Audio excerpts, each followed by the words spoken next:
Le problème n'a jamais été que Dieu ne parle pas. Le problème, c'est que l'homme ne comprend pas les différentes formes de sa voix. Dans toute la Bible, Dieu ne se limite jamais à une seule méthode de communication.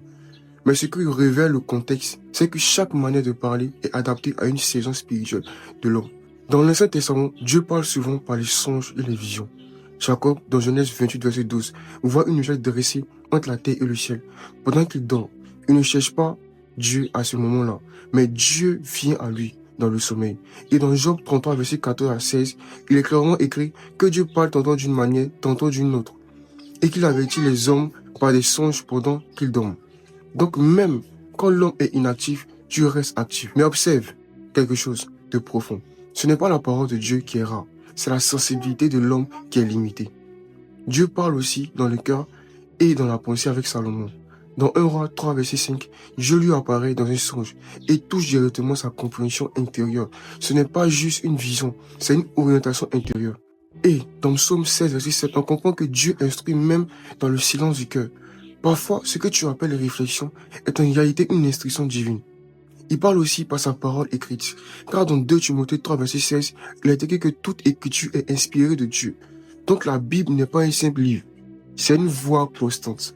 Mais voici le point subtil. Deux personnes peuvent lire le même texte et ne pas entendre la même chose.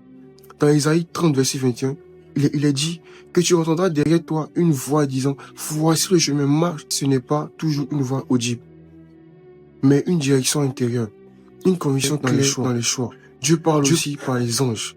Dans Genèse 19, verset 1, les anges viennent vers Lot pour l'avertir. Et dans Luc 1, verset 30, l'ange Gabriel parle à Marie pour annoncer un plan divin. Donc Dieu peut utiliser des messagers visibles pour transmettre une vérité invisible. Mais dans le Nouveau Testament, quelque chose change dans la profondeur de la communication. Dans Jean 1, verset 14, Dieu parle pleinement à travers Jésus-Christ. La parole devient chair. Et ensuite, Jésus annonce que le Saint-Esprit viendra guider l'homme. Dans Jean 16, verset 13, il est écrit que l'Esprit de vérité nous conduira dans toute la vérité. Et dans Romains 8, verset 7, il est dit que l'Esprit rend témoignage à notre esprit. Donc, Dieu ne parle plus seulement autour de l'homme, il parle en lui.